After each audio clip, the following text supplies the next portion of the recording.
Today, I reveal the secrets of the ISBN on Write It Out Radio.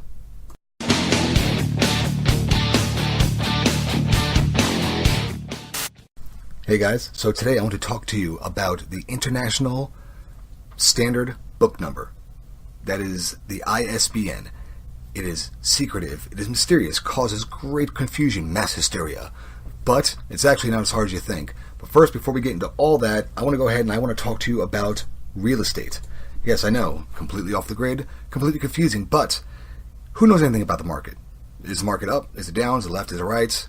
Purchasing a home. What do those things mean?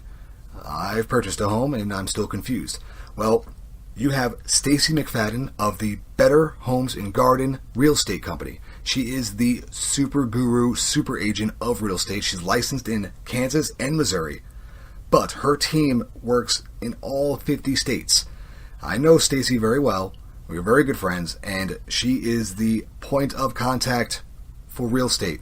You can get a hold of her at 913-661-2392, or check out her Facebook page and message her directly. She's really quick about getting back to people at Stacey.McFadden, McFadden.75. At Stacey, STACEY.McFadden. Mike, Charlie, Foxtrot, Alpha, Delta, Delta, Echo, November.75. If you want interested in buying a home, you want real estate, you want property, you want anything, check her out. She's knowledgeable, and she also has a show every Friday called Fix Your Credit Fridays. It's important stuff. It's good to know. I watch it every Friday. That's actually how we know each other. It's really good stuff. She's really helped me out. So, I want to go ahead and get into the ISBN, the International Standard Book Number. Now, there's a lot of confusion when it comes to what this bad boy is or what it does. And since the ISBN... since it's more digitalized and we are now more technology-based, the ISBN is more crucial now than it ever has, especially when using it properly and the proper practices. That is super important. The ISBN began in the 60s in Dublin, Ireland, is when it was first created. First, it's for logistics. It was then taken by Great Britain, I think a giant wholesaler. I'm actually looking up as we're doing this just because I don't want to give wrong information. I don't like this stuff. That was the SBN that was created by a UK-based wholesaler, one of the largest wholesalers in the UK. They went ahead and started implementing the SBN, the Standard Book Number, in the UK, and it was so successful for tracking trades on an international level using the digital systems of the ISBN. It originally was an ISBN 9. Then the ISO, which is the International Standards Organization. They're the ones that handle like a lot of labor laws and stuff. If you ever work in a factory and you walk into your break room and you see the little post-it that says labor laws, you can find the ISO number on it. The ISO decided to appoint the UK as their secretariat. Oh, I don't know. But they're the ones that are the overall logistics holder and information gatherer. Then they appointed very particular entities, very particular agencies that can sell an ISBN. Now, there's a difference between selling and assigning, which we will cover, and that is very important to know. So, in the 70s, it became an international thing, and it became a standard to have your book. If you ever look on the back of a book, I don't have any of mine on hand, or else I would show you directly. I could put it up on the screen. Boom. You look on the back of the book, you have that barcode. It is not the barcode itself. That's the EAN. The ISBN is the number that is wrapped in that barcode. It makes it scannable, so every time a book hits a new store, every time it hits a different section of trade or retail, that number is scanned, and now that sale or departure or shelving space is now tracked. Important stuff, especially digitally. There are a lot of people out there who are third-party selling ISBNs, such as, I can give you a whole bunch if I have my other notes with me, because I like to sort them out and say no, because it is a no. There is only one agency in the United States that is allowed to legally sell an ISBN, which will give you a registered publisher number attached to those series of ISBNs. Now, that agency is R.R. Bowker. R.R. Bowker has been there since the beginning of the implementation of this standard. So, they know more about ISBNs than anybody other than the original creators. And since they're the ones that helped bring it to an international level, they are probably the godfathers of the ISBN in the U.S. Now, there's a godfather of the ISBN in Ireland, but we're not going to get into that. So, let's break down what makes this thing so important. Okay? First off, it's digital. Alright? We've covered metadata, we've covered structure schemes, we've covered a lot of stuff and importance on how you are searched and how you're searchable within a digital plane, on a digital platform. This is no different. It's actually more crucial, right? It's more bloodlines into your book, because when you assign a publication an ISBN, that number is like a fingerprint now. Even when you have like an ISSN. An ISSN is when you have a series, when you have multiple forms coming out, like a newspaper or stuff like that, magazine, they have an ISSN. Even if you search the ISSN attached to that particular article, a particular publication, or periodical or editorial, that ISSN will directly contact the information regarding that piece. Same as your book. When you are given an account through R.R. Bowker, and you purchase your ISBNs through them, you'll see the structure in which your account is then formulated and formatted and implemented. I will, on my screen, have my account up. Boom.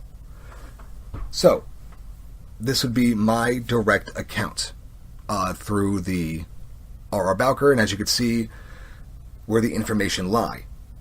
Alright, it shows you the registration holders. This helps you get registered internationally, how you become recognized as a publisher. Now, there's a lot of questions concerning an ISBN. So to just prove that there should never be a sale of an ISBN, I'm going to put up the terms of use, terms of agreement, and the understanding that one must have when they open an account. If you are a self-publishing author, you do not have to purchase your own ISBN. You can go through a publishing service. A publishing service will then assign you the ISBN, which will be of no charge, should not be of charge. You cannot buy the rights to the ISBN because their name as the publisher is automatically attached. If you buy it from a third party and they say, well, I am a registered agent of R.R. Bowker, I am licensed and allowed, that is not true. There is no one in the United States of America that is allowed to sell an ISBN, an ISO standardized, regulated, legal ISBN, to anybody. There's no system out there other than the one implemented by R.R. Bowker. So, when you are buying, giant quotation marks, boom, buying, this ISBN, you are actually handing over your publishing rights to them, because they are now documented and implemented and metadata as the publisher. Now, I'm going to show you what it's like to put together a book through the R.R. Bowker system, and how that proves that there's no really way to change the sale of anything. So if you go ahead and, I clicked on a ISBN that I've already assigned to Criminal Pursuit, which is a book I am currently working on. The ISBN is not fully filled out because I am not done with the book, and there's a lot of information that goes into an ISBN, which you will see. So if you go ahead and look on, if you have visual, you can see on the screen exactly what I'm talking about.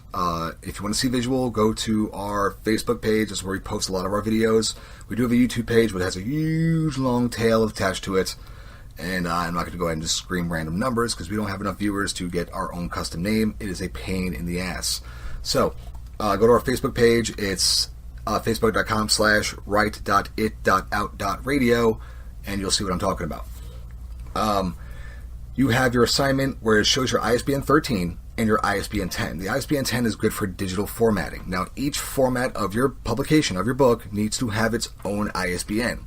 The reason being is that ISBN is attached particularly to that format, which means if you use the same format, same ISBN as you do for print as you do for digital, your ebook, or your EPUB, or your PDF, or your Mobi, whatever it may be, it will confuse the logistics. It'll be hard to track. And ISBN 10 is very important when you have, like Amazon. Amazon does assign an ASIN, which is the Amazon Standard International Number. I don't really know what it stands for, but it's Amazon's particular number. There's no other way to get it through except Amazon, but you will not leave that platform with that ASIN. It is not internationally recognized. With the ISBN 13 and 10, you are now global. You can sell internationally. So, looking through the accounts, you have the title and subtitle right there, and then you have main description, which is the 350 word maximum description of the book. All right, it's be like a quick summary, a little blurb in the back. The original publication date, if you are republishing a new book, a new edition, special edition, anniversary. Current language, translation title, if you are doing it in multiple languages. Copyright year. An ISBN is not a copyright. Don't confuse them. Copyright is through the U.S. government. A ISBN is through the ISO, which is not the U.S. government. Having an ISBN does not protect your copyrights. You still need to assign a copyright to your book. So, copyright.org. That's the way to do it. Go there. It costs $35, and it's eternal, but you have to have a copy of the book. You have to send it in, a digital copy. If you send that in, all that text, all that context is now copywritten. So, you're good. You'll get a little paper in the mail, and it looks kind of pretty. It's nice. Hang it up. And then you also can implement your Library of Congress control number, your LCCN, which if you go to sign your PCN number, it's free. It's free to get that. It's free to do that. Stop paying for this shit, guys. Stop paying for Library of Congress control number. It is free to do. It is 100% free. Go to libraryofcongress.com and you can kind of Google it and find your way through it. It's a free thing to do. Stop paying out the wazoo for it. There should be no wazoo paying for a Library of Congress number, which Library of Congress is super good for people trying to find new books, and because it's a library of Congress, it's a real library, and then you actually send in a physical copy of your book, and it will be put on the shelf there for the Library of Congress. How super cool is that? I think it's uber cool. So, after your title and covers, of course you have to put your cover in. I always do it 1600 by 2400 px. It fits better and it really formats to most of the title pages that you'll need for, EPUBs and stuff like that. So that's just a good number to have. Then you'll go over you'll click through that once you complete that, and you'll go to your contributors page. Contributor page identifies your author, your editor, and anyone else who was attached to the creation of that publication. As you can see, it has my name, my first and last name as the author, and it has a little bio about me, and you have also my editor, Haley Young. She edits all of my books. She has been my editor for many, many, many, many moons. We are actually working together still. We ran the publishing service company together for a long time, and we did very well.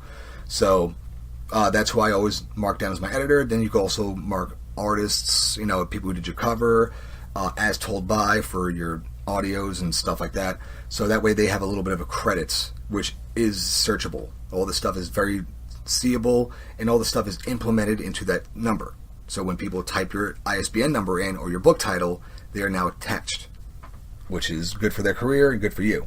Then you have your contributor biography. So your little tidbit about yourself and about the contributor per se, in which that they're talking about. Then you have your format and size. This one is kind of the more or less important one, because it talks about what type of format you have, which as you can see on mine, it says paperback, and the medium would be print. So then I go into my format details, which can go more into like what type of is it Z-Text, is it EPUB, is it PDFA or X? What is the exact type of print or digital or or audio, format.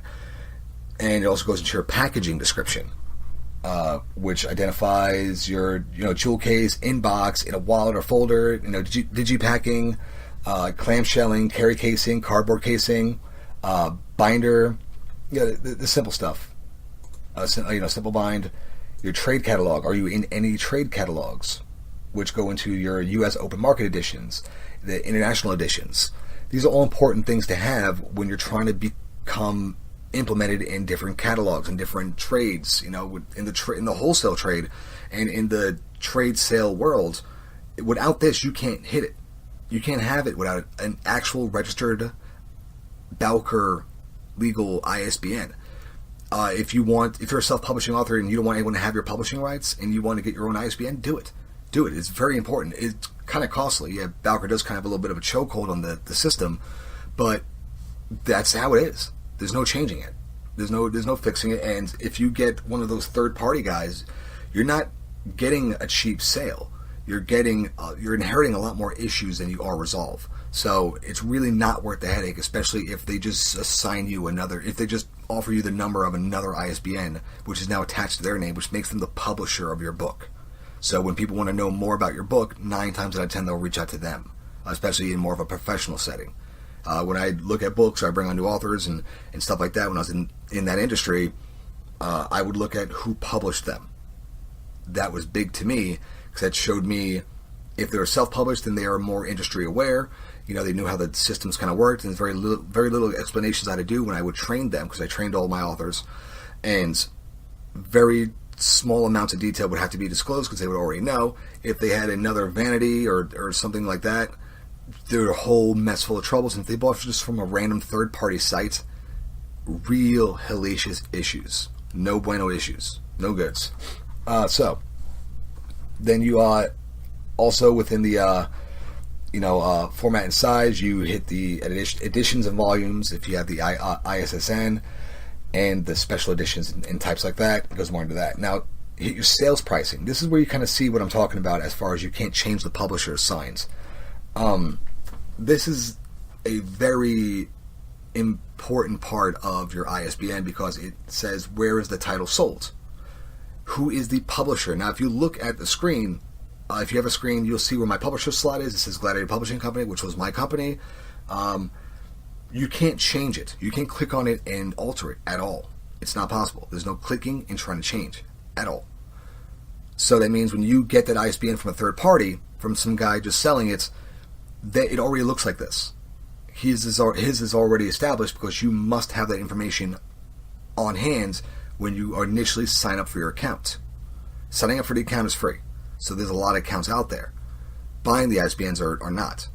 And once you buy your ISBN, it immediately drops into your accounts, which I've shown already on the screen.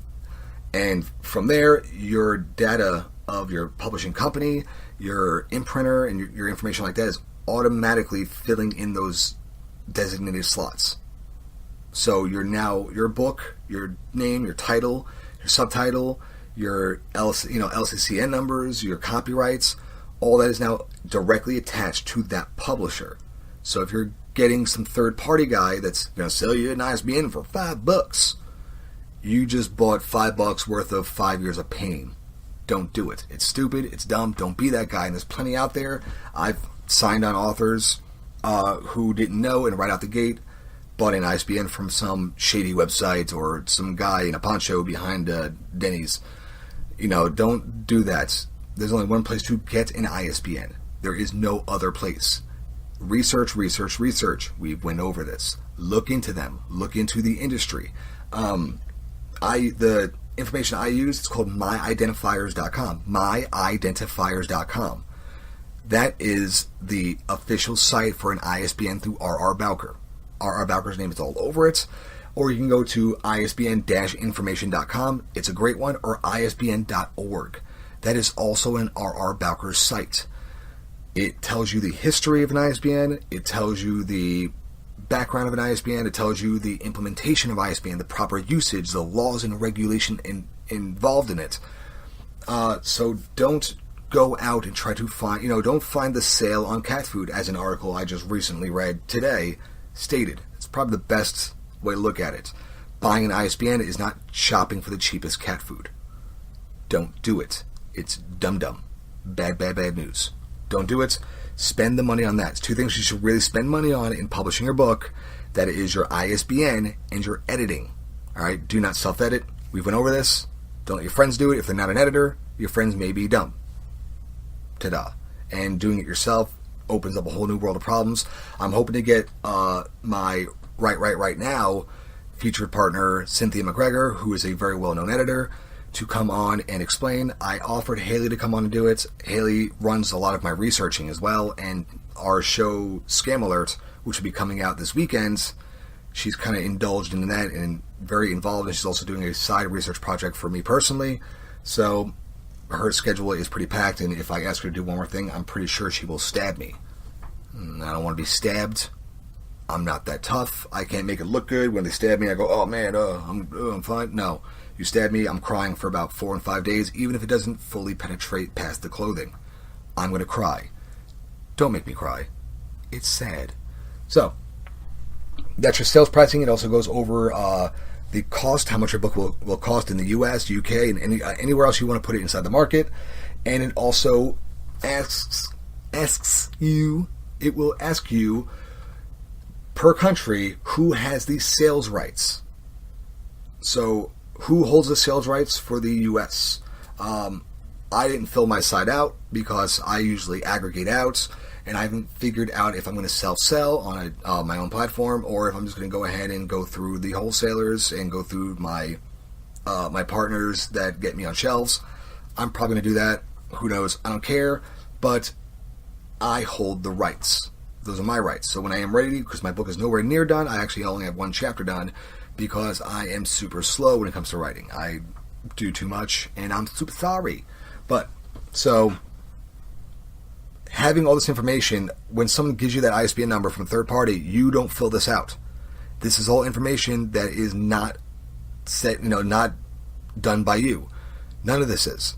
If they give you a little form to fill out, they can literally just ignore anything you wrote down and then replace their own stuff, like the author's name, which would be their name. So when they do file for a copyright, it could be in their name, and now you just lost your book. And they legally did it because you just handed them the publishing rights. That's what this is. I'm going to put more terms and agreements up. I'm going to put the links to them to show everybody that this is important stuff. Excuse me. Important stuff. Don't hand over the rights to the thing you just worked so hard on to a guy who wears a poncho behind Denny's. Don't do it. So, excuse me, I am drinking my energy drink because that's the only thing that keeps me alive these days. And if you're a writer, you know what I'm talking about. Excellente. So, I'm going to go ahead and go over some of the basic questionings and ownership rights that I see commonly when pertaining to the ISBN. So, okay, can an ISBN be reused? No. Once a title is published with an ISBN on it, it can never be used again. Okay, so even if a title goes out of print, or the ISBN cannot be cataloged or by libraries, trade, or whatever may have you. You cannot whatsoever reuse that ISBN because it's ISBN per book. I've seen in many cases them become reused. It is a schmuggle, which is the new word of the day, schmuggle. So it's a huge issue seeing ISBNs consistently reused. If one company buys another, can the buyer use the ISBNs, or do they have to get new ones? The company being bought can have all its ISBNs transferred to the new owner. That is possible. You can transfer to the new business owner, new company owner. If the company is a subdivision or subsidy of the new company, it can maintain its own unique ISBN. So, if the company being bought is being demoted to an imprint, which is just a brand with no legal standing of its own, the new parent company can use the ISBN at will for any of its titles it publishes. So if the one who is considered the publisher, the ISBN holder on the title, is now just an imprint, just the the brand, the face of the ISBN itself. Then the owner of that, the parenting company, does overall, according to the company ownership stature, whatever the hell, does run those ISBNs. They don't have to reassign nothing. But you always could just reassign something different, as long as there's enough grammatical changes, enough to differentiate the two publication series, like an anniversary special, change covers and change some formattings. So here's one question that's a really good one. I got my ISBN for my printer, and now I want to make sure it's in my name. How do I transfer the ISBN? All right, so here's a good one. All right. Now, I'm getting all of these answers, not something off the top of my head. I'm using the ISBN.org FAQs_ownerships_rights. So it's the ISBN's frequently asked questions, ownerships, and rights. So I went ahead and ciphered through these and found the questions that I'm asked very frequently by the listeners and by previous endeavors. So ISBNs cannot be transferred on an individual basis. If a self-publisher wants to be identified as the publisher, the self-publisher must get their own ISBN.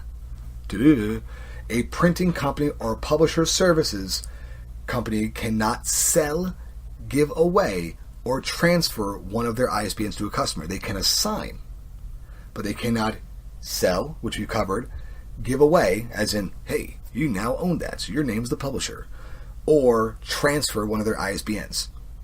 This goes back to the company buyer. If you know your bots and all this stuff, it's the whole account they're talking about, not one single ISBN, not an individual ISBN. It is the ISBN account on a whole. So, if one or more publisher or self-publishers is publishing a book, whose ISBN does it go on? The publisher handling order fulfillments places their ISBN on the book. So the one who will be speaking with your wholesaler, speaking with your digital aggregators and your digital platforms, they're the ones that name goes on the book. They're the ones who assign the ISBN. Both publishers are entitled to put their ISBNs on one book in case of a jointly published publication. There's tricks to it inside the account, but it would be two different ISBNs. They both can assign the ISBN. So, what can be done when a book is printed with the wrong ISBN? A new unused ISBN must be assigned to the book, stickers or labels made and replaced on the book. So all those little the attachments to the EAN barcode, which is the European I can't remember what that is, the European address number or something like that. I don't know. Whatever it is, I'm sorry. So the barcode on the back must be replaced, must buy a new barcode. The ISBN must be replaced. And those identifying marks and logistics must be replaced on the publication itself. And all industry databases will update with the new correct ISBN. So once you replace those, the databases selected. Now, a lot of people say that an ISBN is not important. It says even right here, the databases will update. It's a very passive sentence because it's not the primary focus. The databases in which are associated to an ISBN will be updated automatically, which shows you the impact your initial ISBN must have. Once it's in there, boom, it's immediately cataloged, put in different logistics, and now set forth as an official ISBN. If you look up my ISBN for Criminal Pursuit, my book, you will find stuff mentioning criminal pursuit. That's what you'll find. Anything that I've written my ISBN in, like a metadata for an ebook.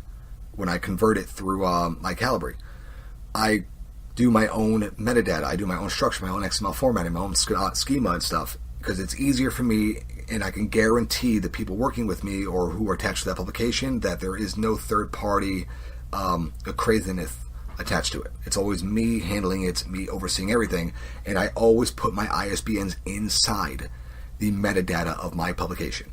Always.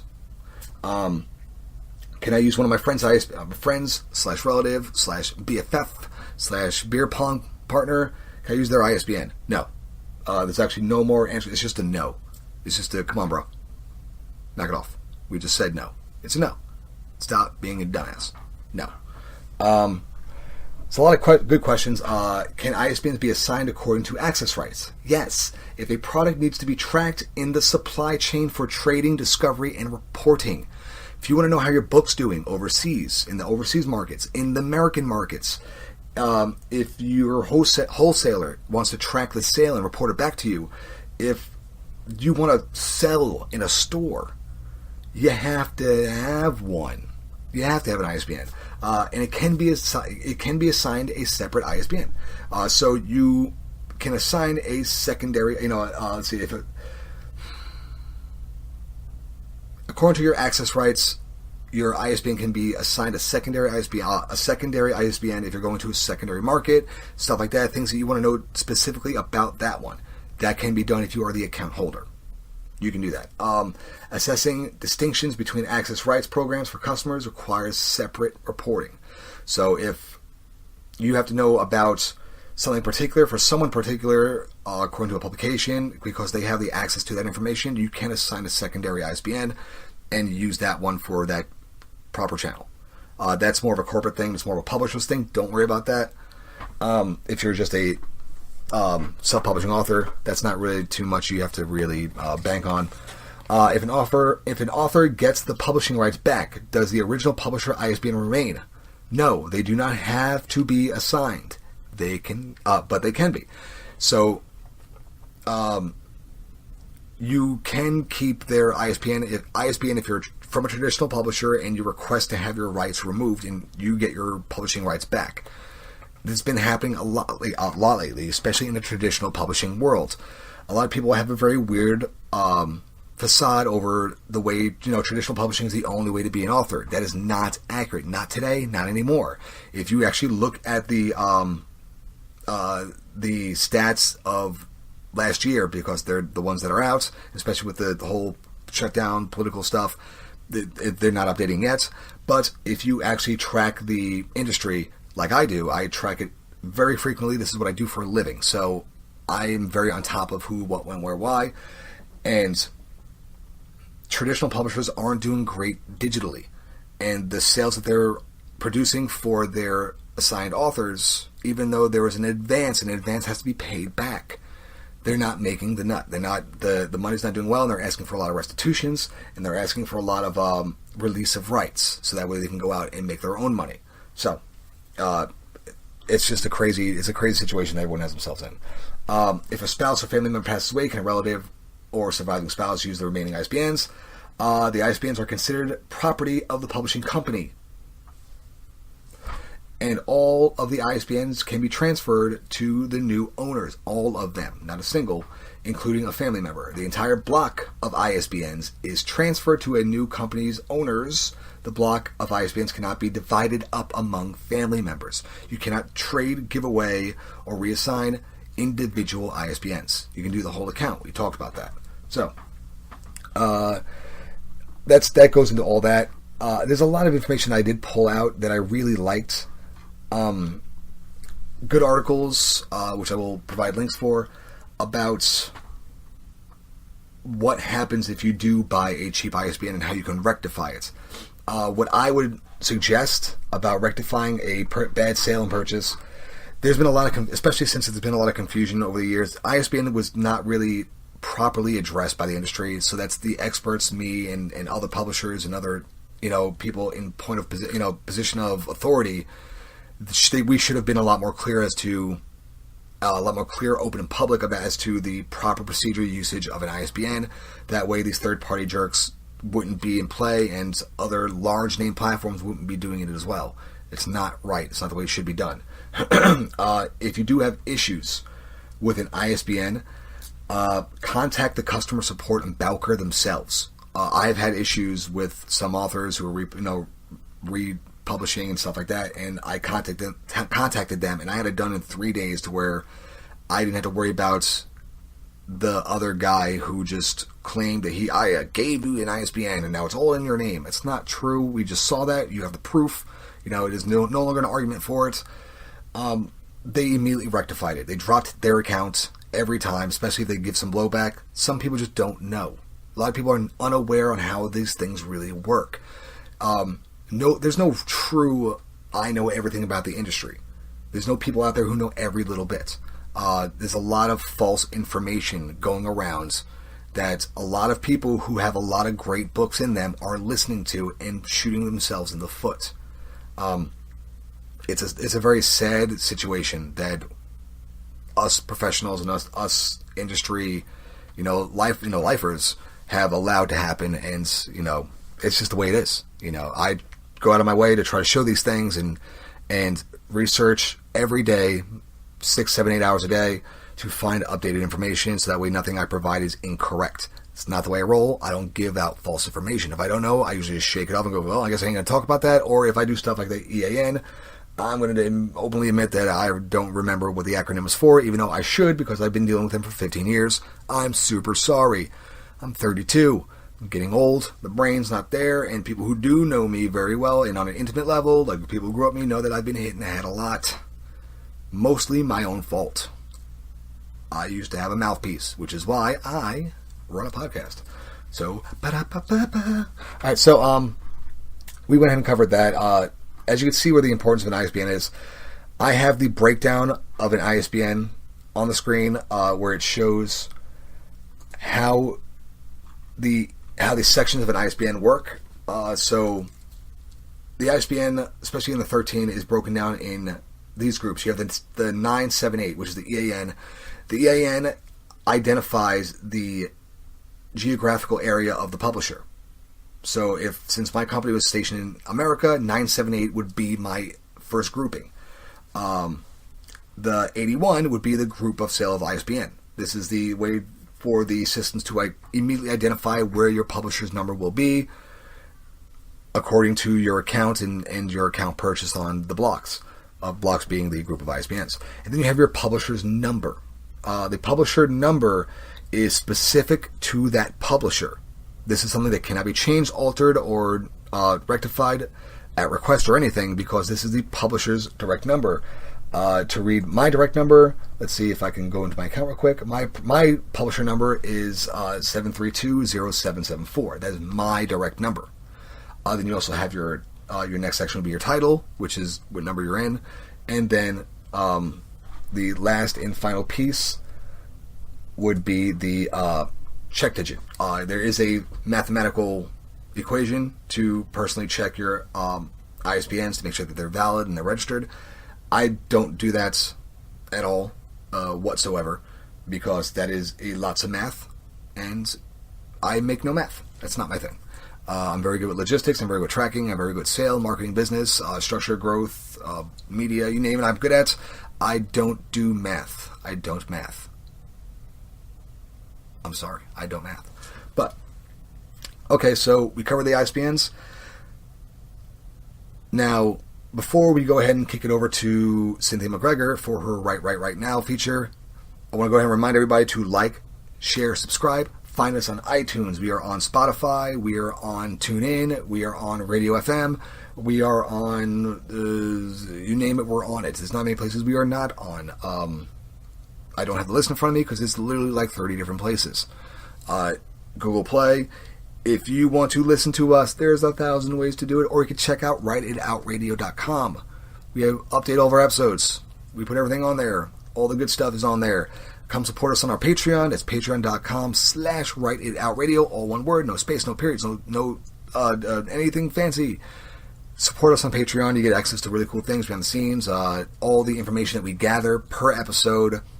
We usually get 30, 40 pages sometimes a couple hundred, and we don't use it all. We try to keep it all in a very short format, so it goes out onto there, and you guys just get that raw data, unformatted, and the sightings for it if we use sites.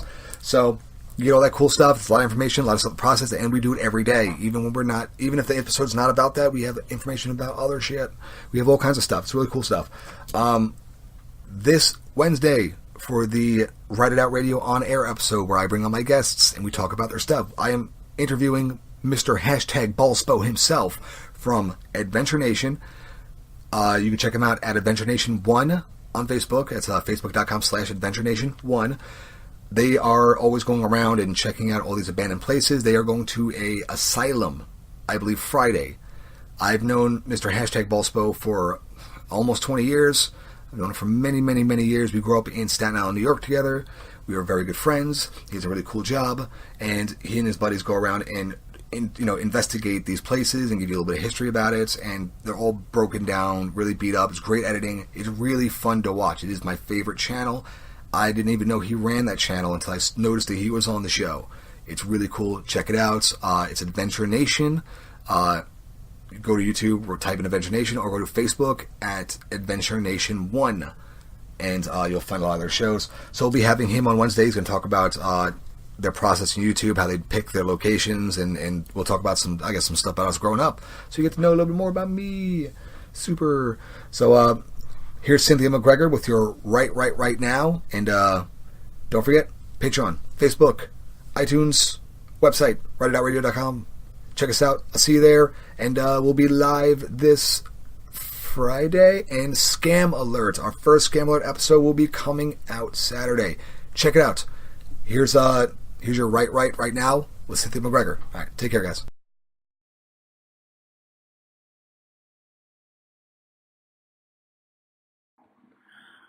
Hi, this is Cynthia MacGregor with your right now feature. Today the subject is bookstores. If you've had a book published recently and it's not in Barnes & Noble or the local independent stores, are you concerned? Are you upset about that? Are you thinking that if only you'd published with a major publisher instead of self-publishing or publishing with a small publisher, you'd be in the bookstores now? Let me tell you a cold, hard fact. When your book gets into the bookstores, it doesn't necessarily get on the shelf. They're very selective about what they put on the shelves, and your book may not make it. Even if it does, however, it won't stay there very long unless it's a top seller. They clear the shelves out when a new shipment of books comes in from a different publisher, from the same publisher, wherever. They clear the shelves out of all the books that aren't big sellers or that aren't steady, old-fashioned, perennial sellers, to make room for the new books. So even if your book was on the shelf in Barnes & Noble, unless it's sold spectacularly, it won't stay there long. Were you hoping to see it on one of the end caps? Forget it. Those spaces are used for books that are paid for by the publishers, big money to get them on the end caps. It doesn't happen just because your book has an attractive cover or because it's got a great title. So don't be dismayed that your book isn't on the shelves at Barnes & Noble. It wouldn't have stayed there very long anyhow, unless it was a spectacular seller, and the odds about that are really very small. That's all for today. Till next time, this is Cynthia MacGregor reminding you to pass a smile along.